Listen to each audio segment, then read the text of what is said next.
I'm doing a PhD in instructional psychology and technology at BYU. I started that in 2009. I have a master's in youth and family recreation.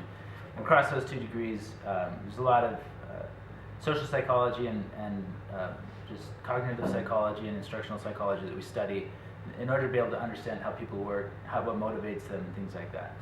And as I studied both of those degrees, I was working part-time as a webmaster, reading a lot about UX and trying to learn and develop those skills. And as I studied and learned, I felt like there was such a close relationship between learning and instruction and those design principles and cognitive science and social psychology and then UX. Everything is part of a big spectrum of design. And so I felt like we could make connections and then perhaps learn a few things from some of the principles and theories that have been developed within instructional design and technology. So that's what I put together this presentation. I got some good feedback, a few questions from people last time, hopefully fleshed out some of what my thinking is here. And I know there's a lot of people who studied instructional design here today, so feel free to pipe up if you notice anything that you think might be good to point out, or discrepancies you want to discuss and argue with me about. Maybe we can start thinking about design as the concept of helping us be able to either learn something or do something. When I think about design, and there's obviously many definitions of design and many ways of thinking about it, but in order to contrast design with maybe art particularly, I think of design as guiding someone to be able to learn something or do something. So if design is helping people either learn something or do something, then art, as a contrast, is helping somebody feel something. And so when we're doing design within this context of digital experiences, I like to be able to think about what it is that we want people to learn, what it is that we want them to do, as opposed to just strictly how we want them to feel. And obviously there's relationship between what you're learning and what you're feeling, and there's a connection between the affect of a person's feelings that affects their learning and also drives learning at times. But just for the sake of the argument today, I just want to think about learning and doing. So when somebody is attempting to do something, we will design a tool that will allow them to do that. So for example, if you need to dig a hole, then you design a shovel. If you need to comb your hair, you design a comb. If you want to make your hair look nice, so there's obviously other things in a comb, but you design those instruments. If you want to build a structure, then you would design a tool based on the principles of engineering and basic tools that follow that, like pulleys and levers and wheels. Combine those things to be able to make whatever it is that you want to make.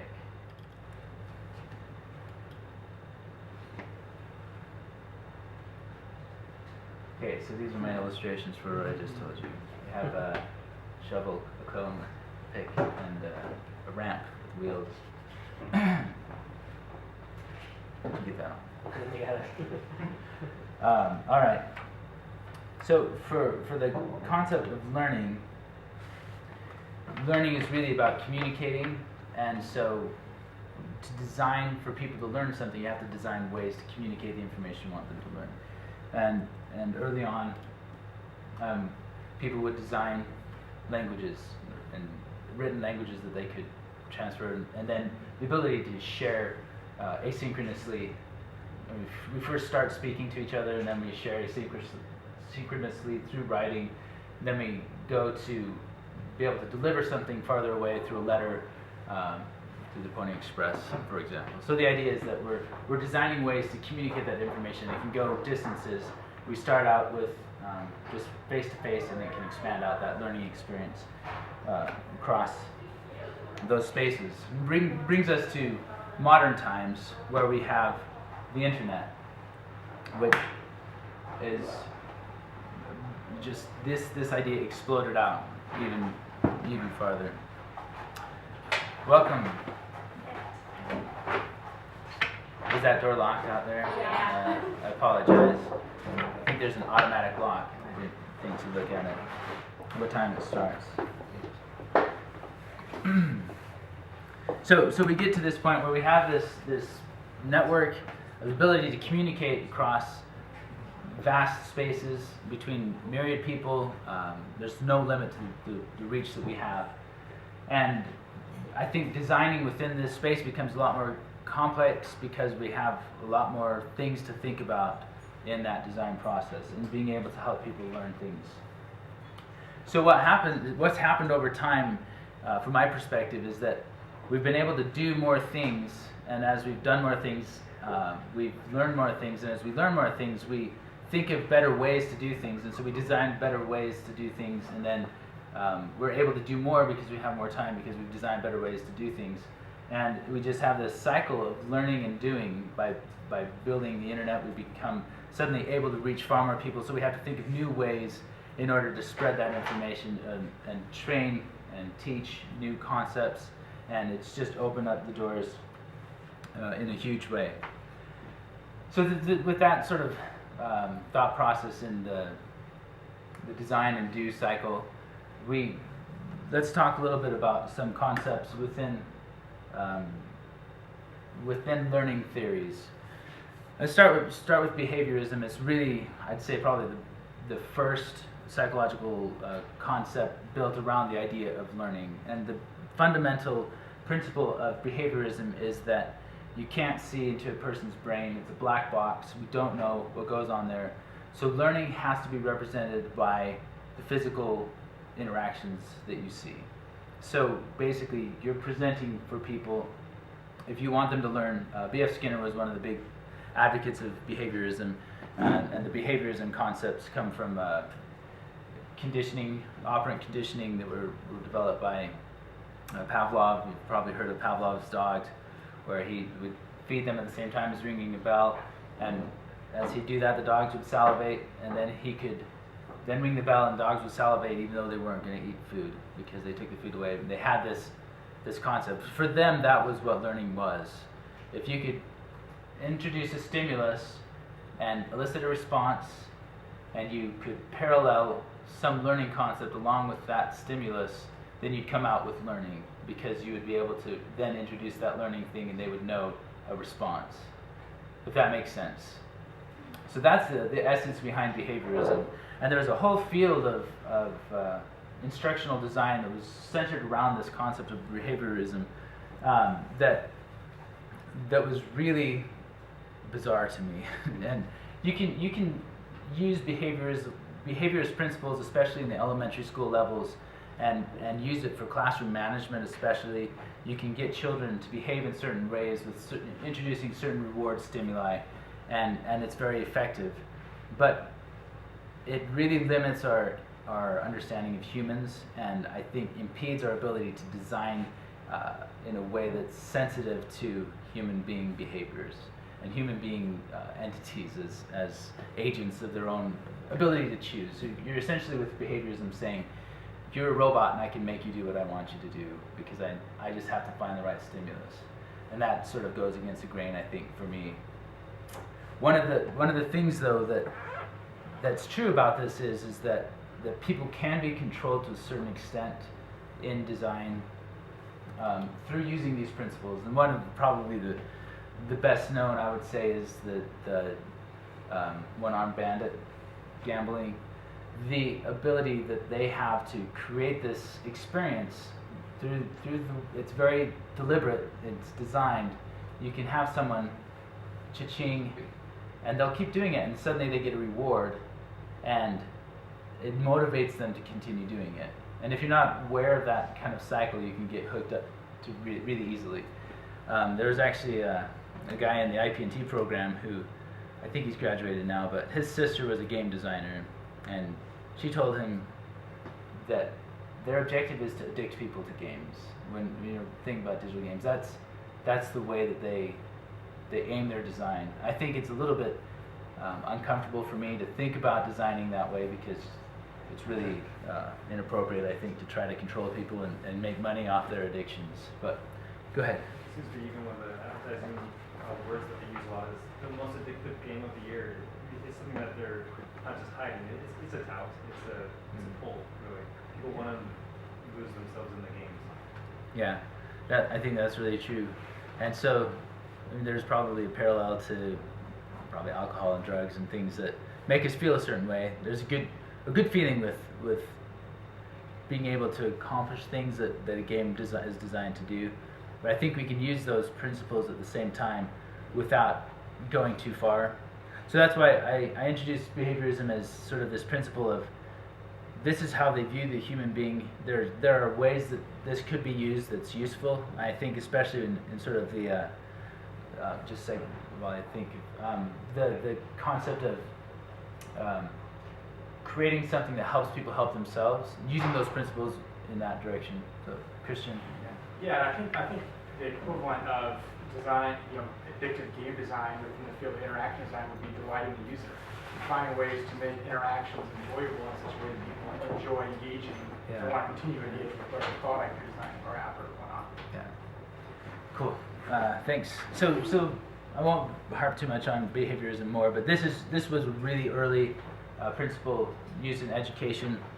It is not practiced as much, especially in the higher level grades anymore. As far as it's not seen as a way people learn anymore, because we open up the box inside the brain. We don't know how it works yet, but we feel like we can get closer through new concepts. So social learning theory is another concept of social psychology and education. I believe Bandura was one of the lead researchers that sort of pioneered this field. But the idea of social learning theory is that we can learn from each other through watching each other's actions. One of the famous research that he did was he took children into a room, and there was a little kind of an inflatable dummy type of thing in there. And the kids would play in there, and they'd just play with the dummy and just play with the other toys. Then they put in an adult in there who would punch that dummy in there and sort of kick it and push it around and things. Then they would leave the room, and suddenly the kids are doing the same thing to the dummy. They're punching and kicking it. And the idea is that especially in the younger ages, but I think it still continues on as you get older, is this social learning. We begin to pattern our behaviors after we see someone else do it. And it can be a strong way to bring people in with learning, is to be able to see, oh, somebody else is doing something. That's something I could try too. This actually works with gambling as well. The idea that when you see someone else get a jackpot, you're going to start behaving, or people are inclined to go and start doing it too because they think, oh, I could be a winner too. That's a behaviorist type of thinking of that. That's learning, but it's something that happens vicariously. You don't have to be the one that the instruction or design is aimed at in order to be influenced by it, if that makes sense. Any comments on that? Cognitivism is the idea that we're making connections in our brain, and that all the learners or all the instructors have to do is sort of guide people into understanding, and then you're able to form a network in your mind based on what the instructor is teaching you. This concept is very instructor focused, and I'll contrast it to constructivism, which is very learner focused. So with cognitivism, the instructor assumes that they know what the learner needs to know, and that they can direct what the learner needs to understand. And so it's more of a mindset about, I'm going to design my material because I know what the user needs, or I know what the student needs. Whereas constructivism, by contrast, is that we say a learner will be able to discern what they need to know, and by their own efforts will be able to come to the right answers. So what we just need to give is opportunities, time, materials, and guidance from time to time, and they will construct the answer for themselves. And this sort of opens the door for the sort of creativity concepts of they're going to generate new knowledge because they're able to construct it for themselves, and instructor is just a guide. So cognitivism is very instructor focused, and instructivism is very learner focused. Or do any of the learning and instructional specialists in here have anything to add to that that makes sense as far as you remember? I remember kind of scaffolding, you're providing scaffolding in the constructivist, right, approach. Yeah. And learners can hang their own learnings onto Right. the On scaffolding. what they provide. And it's not that you know what they need, but you're providing the resources kind of thing. Christian, you? Yeah, I think also, I remember watching a video about constructivism, and it showed little kids trying to explain how they thought liquid within a tube filled. And even though they never heard of atoms, a lot of them really would explain through their own understanding the concept of little dot molecules that must make up the liquid that fill the container and so forth. And it also, this field of psychology brought forth a very popular learning process known as project-based learning, which I really learned where people can learn by working on projects and gaining knowledge that they do it. They found it very effective. So I'm a big fan of constructivism. Yeah, that's cool. So is constructivism seen to be superior to cognitivism? Is that the new letter? I don't know, some people would say yes, some people would say no. This has sort of been a trajectory of kind of the literature and the research and the practice in recent years. And so constructivism is probably I think most recent. There's a few other things that are sort of emerging right now, but this is like the big foundation. So I'd say most practitioners who've been in school recently are going to be doing this kind of learning as opposed to cognitivism. Is this have they found that this has better results, that people learn more and faster, or do we not know that yet?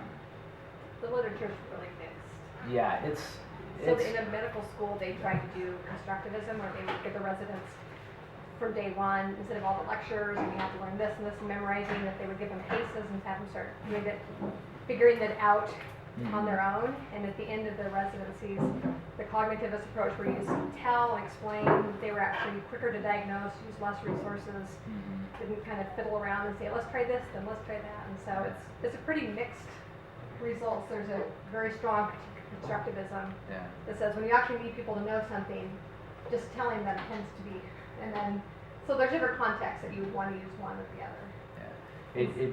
Yeah, with that in mind, it's very much important to understand what the outcome is you want for people. Like if you want people to remember things, repetition, this is probably going to be the most effective. But being able to trying to do something and how well those things align is called the gulf of execution. So obviously if you're designing something for someone and you don't understand either them as a person or the task that they need to do, the job they need to do, then you are most likely going to design an application that's far away from their understanding. What that gap creates is a lot of tension, a lot of time wasted, and a lot of frustration from users.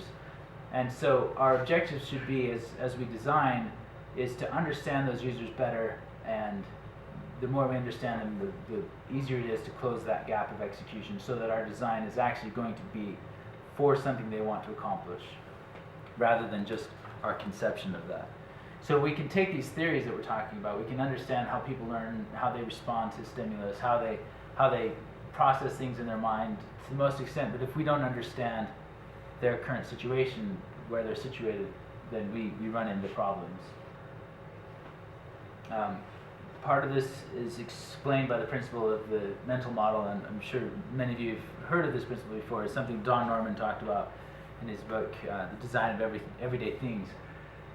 Basically, if a user comes to a vending machine, they know if they put in a coin, candy's going to come out.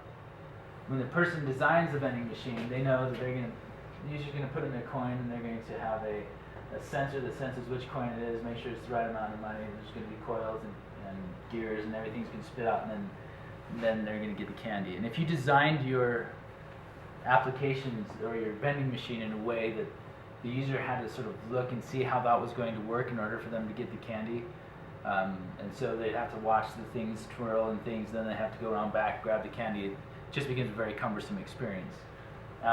Obviously, this is not something that probably has ever happened, but But the same principle happens in web design all the time, because the developers are tasked with creating the interface as well as the backend. They understand so well the structure of the data and everything. But they don't know how to give affordance for what the tasks the users need to do. So affordance is, as a review, when you look at something, it gives you a suggestion of what it's supposed to do. I think affordance is a really important principle to remind designers of right now, because the flat design interface kind of trend is out there right now, and flat design really hides affordance to a large extent. I don't know if any of you guys read any of the furor around iOS's shift key. That was a big thing where you couldn't tell what was the on state, what was the off state, and it really bothered a lot of people, and it was kind of frustrating. Tian and Lax, if you wanted to read, they put up a little thing about recommendation, and I thought it was pretty cool to read about. But affordance is an important principle to cross that gulf of execution, being able to help people recognize those things. So I recently read something by Jeremy Keith. I don't know if any of you guys read it. It was sort of about science fiction and the don't make me think principle. Did anybody read that? It was a really long one, so maybe that's why. But he was lamenting this idea of the don't make me think mantra and taking it too far. His basic premise was that as designers, we're sort of shooting for people not to be able to think. You know, that Steve Krug book, Don't Make Me Think. It's I think a good principle. And he was worried that if we take that too far, we get to the point where people are like the Axiom in Disney's Wall-E movie, where they're all fat and everything's done for them, so they don't know how to do anything themselves, and all they're doing is riding around in their cars doing things digitally all day. The reason I bring that up is because it has implications for, I think, thinking about instruction along with design. Because his thought was, you can't design every interaction for everybody because you take away their control, their ability to do the things they want to do. His big case in point that he was worried about was apparently Chrome is planning to take the URL bar out of its browser in one of the next releases, and he felt like if you remove that visible URL, I don't know exactly how they were doing it because I didn't go to look it up, but his thought was if you take away that ability, you're cleaning up the interface, and maybe most people don't really need to deal with the URL, or it may just be the string at the end of the URL for a lot of URLs. But his thought was, you know, we can't design everybody's steps out of the way. I sort of take umbrage with that because I feel like if we assume that we can do everything for users, then we're maybe misguided in our own notions. I think we need to think, what can we get out of the way so that the user can think about, use their cognitive resources for what they need to do, rather than the little things of just interface design, if that makes sense. The quote that comes to mind is, I think it's Albert Einstein, where he says, things should be, or Da Vinci, or one of the smart guys, things should be as simple as possible, but not simpler. Einstein. Yeah, and I think it still behooves us as designers to think, what can I do that gets the interface out of the way, but still allows the user to think for themselves, to use their interface, use their designs, what we've designed for them in ways that are useful to them. I definitely don't think we should take away things that are important to people unless there's some compelling reason, and then again it becomes us needing to think ahead, what is the objective? And as an instructional design, you have to think, what is the learning objective? As a designer, I think it's the Cooper people who very interested in that goal-based design, where you have to understand the user's goal. So enough on that. So let's talk a little bit about designing like an instructor, thinking about the way an instructional designer works. So the designer gets a curriculum or knowledge. They interview experts in the field to be able to understand what it is that people need to know. So if they're designing how to teach people how to fly a jet, they have to talk to the people who fly the jet. They can't talk to the people who design the jet. They have to talk to the people who are in there every day, so they get the actual expert knowledge of day-to-day practice. And then from that understanding, they have to then set goals. What are the most important things that people need to learn and be able to do in this scenario? And then sort of work backwards to say, okay, how can we apply some of these theories and principles that we've learned in order to get from here to there. When I was doing this presentation and preparation, I'd studied a lot of these principles, and I came across Dr. Merrill's five principles of basic principles of instructional design. And to me, it resonated because I felt like he had captured a lot of the nuance of these other principles within very practical steps. And so I decided to base my talk, for the sake of time, on these 5 principles at the conclusion of the talk, to sort of round out these theories within a practical application. One of the people that was at my last presentation felt like some of this didn't really design to product or interface design. That could be true in certain contexts, but I think overall these can be really helpful to just think about.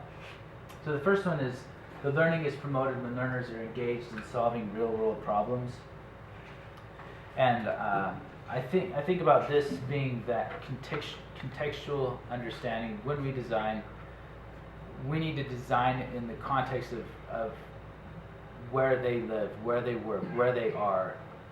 So this isn't necessarily, with instruction, the reason that this is valuable is because when you get someone in a real context, it helps sort of give signals for being able to remember things within that scenario. So it's more authentic, and so there's a lot more cues to help build some memory and some ability to recall important principles because it's situated. With us being able to understand that there is a problem that whatever we're designing needs to solve, to reach into that problem, to be able to understand it fully, because I think that you can only design something when you understand fully the problem that you're trying to design for. Yeah. What's the best way to attack like a problem or to like realize where the users are at? Like, what are some questions and some tactics that you use that you found like helpful? So the baseline would be stakeholder interviews or expert interviews, depending on the context you're in. I think contextual inquiry is a really valuable tool. In the agency world, we don't have resources generally to be able to do that, but that's actually going in and watching people in their environment, seeing what it is they're doing. The observation, Andy studied anthropology, and he's a big advocate of this too, is this idea that watching people where they naturally are, you'll be able to see, and if you're an astute observer, if you're trying to empathize, you begin to, I think it becomes pretty obvious if you're able to watch someone where they have the most problems. So contextual inquiry, anthropological type of research is, to me, the strongest way that you're going to find these problems. And sometimes people already know, like, you don't even have to watch them, they know where the pain points are because they say, every time I don't like to do this. So you say, well, let's design a way that you don't have to do that. So does that answer your question? Cool. Another thing, could you give an example of a situation where not knowing the context might lead you to make a bad decision, or where knowing the context where a person actually uses an app or a website or something gives you a clue that makes a big change? There's an example in auto manufacturing, I think, or actually race cars, that may sort of allude to this. So when the race car, they might make a panel for all the dials, and if you orient them to all to vertical, you have different measurements. So you have RPM or whatever, so the dials are all on like way different things. But if you orient them so that they're all sort of at their 0 mark rather than vertically, then the driver doesn't even have to glance, he can see something's out of alignment. Because everything should be like all in this is where things should be when everything's running nicely. So I think what that represents is if I'm a designer and I think, oh, everything looks nice if it's vertically aligned, if I don't have any of that context of sitting behind the wheel going 900 miles an hour, then I'm going to design something according to what I think looks nice, but is not practical at all and could lead to death, maybe. Andy? Well, we had an example when the knife fit here at Rain with the white screen versus the black runners. We learned that white doesn't work as well. And we learn that after designing it. Yeah. Point. Yeah. And then having to redesign it for runners who were outside. Yeah, and another thing, when we were designing sort of an application for running iFit, you know, if we're sitting at our desk, we're just designing it. We don't think about what it's like on a treadmill. Like if you have to tap something on a treadmill, our normal 44 pixel kind of guideline might not work. You might have to make something big because they're going to be like, and that sort of thing, right? And speaking of treadmills, we had this sample treadmill down here. This is kind of really tangential. We had all of our kids coming in here for Halloween to do trick-or-treating, and everyone came in. My oldest son, who's 11 years old, got on the treadmill without me knowing. He started turning it on and going. And I was like, hey, where's Matthew? And we walked back here, and and he's trying to turn it off. He didn't. And just before I got to him, he fell and shot him off. He only got hurt a little, but it was really funny. Anyway, be careful with your children around treadmills. Learning is promoted when existing knowledge is activated as a foundation for new knowledge. This principle is the idea that for some reason in our minds, if we have a foundation that we can connect something to, it remains with us a lot easier. And for design specifically, I think that this is a good case for using existing design patterns. And sometimes as designers we feel like, oh, I'm going to make the next great thing, but sometimes that does a disservice to our users because there's a particular convention that they might be used to, that if you just build on that as a foundation, you can have more control with other aspects of the design. You say, okay, I'm just going to let this icon go. We can use this icon even though it's not my favorite because people are familiar with it. They're able to do what they need to do, and it seems self-serving if I just want to put in my icon because I don't like the other one, if it's going to benefit the user in their design. So that's what I think about when I think about activating existing knowledge. Build on a foundation that people already have in order to help them so that they don't have such a high learning curve to get into whatever software design you're creating. Yeah, Christian. A good example of that is recently I've been seeing a lot of articles that people kind of joke around about the hamburger icon, the 3 lines, and how it's it's outdated and blah blah blah. But people keep using it because people are so familiar with it now because it's so ubiquitous across applications. And so some ways people are adjusting to that is they'll take the hamburger icon and they make a small icon right next to the 3 lines to make it maybe a little more unique to the app or whatnot, but it still carries that familiarity, so people are easily to quickly learn how it works. Yeah. Responsibly. And that's an interesting thing because I think there's been sort of probably a learning curve around that particular icon. Somebody used it because they needed to create more. They had more information than they had space for, and they wanted to say, well, what can I use? And that became the de facto one, and then other people have adopted it. So early on, I think there was a lot of confusion. I read one article that said that they were down a lot of percentage by using the hamburger icon versus not. I think there was issues with the way they had used the hamburger icon, but I think now we're at a point where that's more familiar. We can use it more readily now than maybe we could have used to. Did you have your hand up? I was just going to point out that your 11-year-old with the treadmill has probably never seen a floppy disk before. Yeah. But he knows what the icon means. Right. Yeah. You build one, Yeah. Sometimes the learning it becomes a meaning unto itself in spite of where it came from. I think one other too is I love that the phone icon looks nothing like the phone that you're holding. It's the point of what communicates much clearer. Yeah. Is it's a very neat analog shape compared to a rounded rectangle. Right. Yeah. It conveys more information visually than otherwise. Does anyone have the time? I don't have the timer. 7:18. The third principle is learning is promoted when new knowledge is demonstrated to the learner. So demonstration is extremely useful. This sort of goes back to that social learning theory. If you're able to see how someone else uses it, it becomes that much more useful. I found that when I would sit next to the designers using Illustrator or Photoshop, they do something that I'd never seen before. And if I had read the manual, I never would have caught on. But just sitting next to them, watching them, seeing it in context, so useful, and I remember it. Like, oh, I can do that quick key command. I can go use it because I've seen it. I think that this is represented by these type of tutorial things. And one of the people last time pointed out that this becomes less interface design and more instructional design because we're moving outside of the interaction type of it, and it just becomes an overlay. But I think as we design, we have to sort of ride the line between how much is intuitive and how much we need to train people on using our software. And we have to understand and maybe make it a concerted effort to say, what can I do to avoid this level before I get to this point?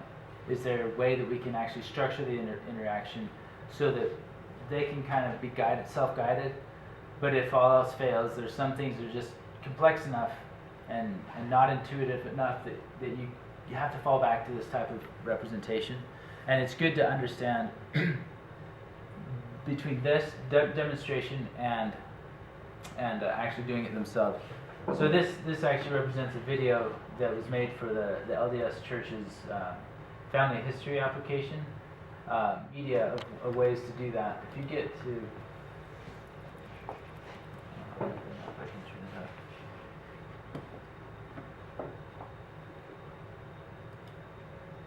up. Because she's adding an individual whose records are not available in Family Search. So this is stylized, but it represents what people would actually see in the interface, sort of coupled with kind of a storyline. And so they're seeing the context demonstrated, but there's also sort of a playful narrative around it that helps them engage with it and have it a little bit more. Information about her grandfather. She doesn't know her grandfather's birthday or location off the top of her. So there's different ways to approach it. This moves into a different medium of design, right? But I think in this day and age, we kind of have to be able to think not only in terms of just buttons and clicks and form fields and screen, but also duration and time and that sort of thing. And so I think it's within our abilities to understand. This is the point at which a video will help people understand our interface because it's not intuitive enough. Being able to make those decisions is at a kind of a macro design level.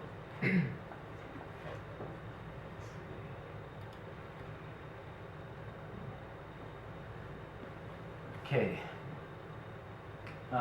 Next, and very similar to this, is the idea that learning is promoted when knowledge is applied by the learner. So one of the things that I have against this is it's out of sight, out of mind, and you can easily miss something there, especially if someone wants to get into it. There's an application called Mailbox for iPhone. I don't know if any of you have used it. It's actually really good. I've got it on my iPad. When they first get you in here, they actually have you do a few of the motions because they have a little more inside of their motions than a lot of other applications. So you can do a short slide and a long slide, both directions on any email, and you're going to, be able to archive it or delete it or move it to have it come back to you later. So rather than just show you that, they actually have you do that interaction, and then they give you this little reward. Nicely done. So the idea is that as you're doing it, you sort of get a feel for it. And there's something to be said for motor learning because your body remembers motions. It's the same reason that you can ride a bike. Once you learn to ride a bike, you can, theoretically everybody, and that's the kind of general rule, is once you've learned to ride a bike, you don't forget, right? So those motions, your body remembers and is able to apply them more quickly than if you just watched it or just heard about it. So the last principle is learning is promoted when knowledge is integrated into the learner's world. This is again harkening back to that same concept we talked about earlier, which is understanding where they live. And the example I gave last time was with the iPhone. Everybody was carrying around a mobile phone before the iPhone came out. So replacing that with something that did music as well, it was a natural fit, and that's why I think the iPhone became so popular. Because there are other things that did similar functions, not as well, obviously, I think, but the fact that they could get the phone and then your music in there, things that were emotionally valuable to people, is what allowed the iPhone to gain traction and really become what it is today and build out what Apple was able to provide in all of its other services as well. Within that range is it's design that's living where the users are. So being able to understand how people work, what they're doing, it allows you to be able to design things that fit within the flow of what they're doing. We had an application that we did here a few years ago where it was a bidding system for road construction, for like statewide road construction. It was hugely complex, and what I think we were able to do successfully was sort of reorganize things well and make it a little bit easier to get into. There was better hierarchy and better separation of information than what was in there previously. What we never were able to do, just because we couldn't access the clients, that we weren't able to look in and see exactly, you know, what are the things that will help this fit into their flow, to the way that they do things. We did our best. They sent me, they were doing the actual implementation of our design, and they, as a company, also ran into structural issues with the way that we had done our HTML and structured it. And so they had a hard time plugging what we had designed in to the way that they were doing things currently with the skill set they had and the software they were using. And so it sort of broke the design in a lot of ways. I think it made an improvement, but with thinking back on that, I feel like if we could have embedded ourselves a little bit more, working directly with our developers, and then ideally been able to actually watch someone use the previous software that we were replacing, it would have been a much better product. Those are judgment calls that we make and mistake on all the time in our design, but the principle is always doing our best, getting our closest to these ideals as possible.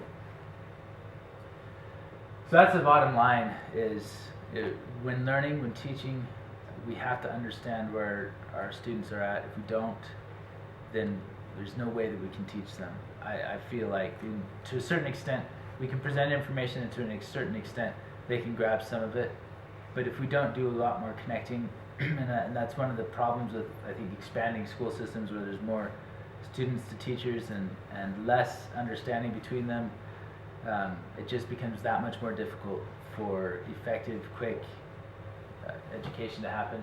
I feel like the same thing happens with our designs. If we do not dig in and make those connections with our users, then we really will fall short. We'll widen that gap of execution and make it a lot harder for people to adopt what we do and enter into any sort of relationship with us, so to speak. Design for good things, don't design for bad things, and realize that people, as human beings, all have a personality, needs, and we can't satisfy everybody, but the more you understand them, the better you'll be able to satisfy them. That is my presentation for you today. Thanks for coming. Appreciate it. Just a couple of really good books that discuss, well, this is a book, this is just an article, but Designing with the Mind in Mind. If you're interested in the way the mind works and how you can better understand it, it's a really good resource.